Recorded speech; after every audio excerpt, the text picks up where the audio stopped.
এক গ্রামে এক বৃদ্ধ কুমোর থাকতেন, যার নাম ছিল রহমত চাচা। তিনি মাটির খুব সুন্দর সুন্দর জিনিস তৈরি করতেন, কিন্তু বয়স হয়ে যাওয়ায় তার চোখের দৃষ্টি ঝাপসা হয়ে এসেছিল।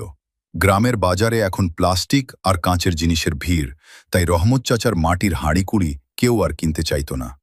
একদিন বৃষ্টির সন্ধ্যায় তিনি তার ভাঙা বারান্দায় বসে ভাবছিলেন, হয়তো এই শিল্পটা আমার সাথেই শেষ হয়ে যাবে। ঠিক তখন একটি ছোট ছেলে তার সামনে এসে দাঁড়ালো। ছেলেটির পরনে সাধারণ জামা, কিন্তু তার চোখে ছিল এক অদ্ভুত চমক।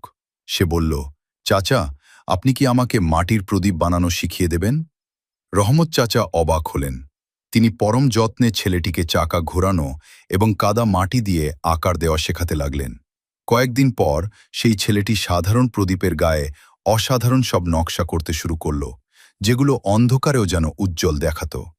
কিছুদিন পর গ্রামের মেলা শুরু হলো।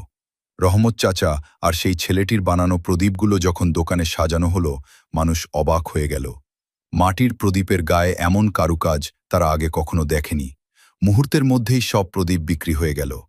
পরদিন সকালে রহমত চাচা ছেলেটিকে ধন্যবাদ দেওয়ার জন্য খুঁজলেন, কিন্তু কোথাও তাকে পেলেন না।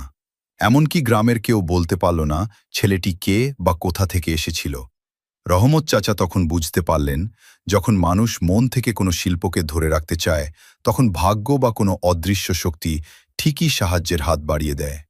গল্পের শিক্ষা: পরিশ্রম এবং নিজের কাজের প্রতি ভালোবাসা থাকলে কঠিন সময়েও কোনো না কোনো পথ ঠিকই খুলে যায়।